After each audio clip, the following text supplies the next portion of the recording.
وَإِمَّا تَخَافَنَّ مِن قَوْمٍ خِيَانَةً فَانبِذْ إِلَيْهِمْ عَلَى سَوَاءٍ إِنَّ اللَّهَ لَا يُحِبُّ الْخَائِنِينَ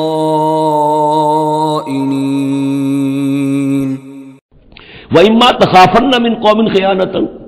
اور اگر آپ کسی کو قومی سطح پر اندیشہ ہو جائے آپ کو کسی سے کہ وہ خیانت پر اتر آئی ہے، یعنی ایک ہے انڈیویجول ایکٹس،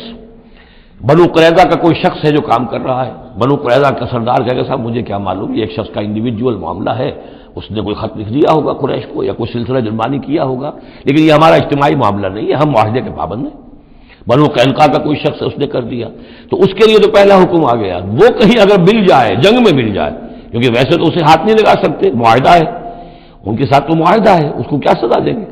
لیکن یہ کہ جنگ میں کہیں آ جائے، اتنی جرأت کر جائے تو پھر اس کو وہ سزا دیجیے گا کہ جو پیچھے بیٹھے ہوئے ہیں، جو ڈورے ہلا رہے ہیں، تارے ہلا رہے ہیں، ان کو بھی ہوش ٹھکانے آ جائے۔ لیکن یہ کہ اگر آپ کو اندیشہ ہو جائے کہ کوئی قبیلہ جو ہے وہ خلاف ورزی کرنے پر اتر آیا ہے، خیانت کرنے پر اتر آیا ہے،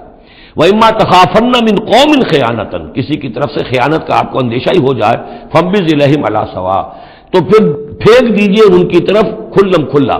یعنی پھر معاہدے کو ایبروگیٹ کیجئے، کہہ دیجئے کہ آج سے ہمارا کوئی معاہدہ نہیں۔ یہ نہیں ہے کہ معاہدہ بھی قائم رہے اور آپ ان کے خلاف اقدام بھی کر دیں، یہ صحیح نہیں ہے،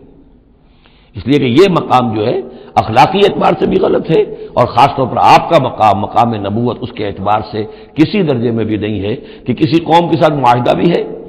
آپ کو اندیشہ ہے کہ وہ خیانت کر رہے ہیں، تو آپ کھلم کھلا اعلان کر دیجئے کہ آج سے میرا اور تمہارا کوئی معاہدہ نہیں، پھر اقدام کیجئے۔ لیکن یہ کہ بغیر اس اعلان کے کوئی اقدام کرنا ان کے خلاف، یہ در حقیقت اللہ تعالیٰ جو اخلاق چاہتا ہے اہل ایمان کے، اس کے منافی ہے۔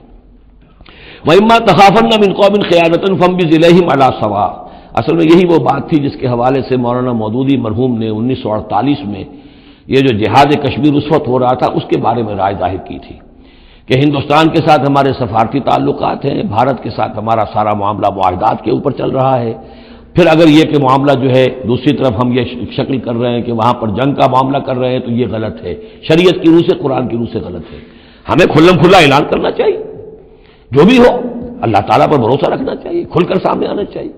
یہ یا کہ میز کے اوپر تو معاہدہ ہے، ہاتھ مل رہے ہیں اور میز کے نیچے سے ٹانگیں گھسیٹی جا رہی ہیں، یہ دنیا داروں کا دھندا تو ٹھیک ہے، لیکن اسلام کی روح سے ایک اسلام کے نام پر بننے والی مملکت کی حکومت کا یہ طرز عمل درست نہیں ہے۔ یہ تھا وہ معاملہ جو سن 48 میں مولانا مودودی نے یہ رائے ظاہر کی تھی، اور اس پر پھر کافی ان کے خلاف جو ہے عوامی جذبات جو ہیں وہ بہت بلند ہو گئے تھے، مشتعل ہو گئے تھے، اس لیے کہ عوام کی اپنی سوچ ہوتی ہے۔ وَإِمَّا تَخَافَنَّ مِن قَوْمٍ خِيَانَةً فَانبِذْ إِلَيْهِمْ عَلَىٰ سَوَاءٍ، معاہدہ ان کے منہ پر دے مارو، إِنَّ اللَّهَ لَا يُحِبُّ الْخَائِنِينَ، یقیناً اللہ تعالیٰ کو خیانت کرنے والے پسند نہیں ہے۔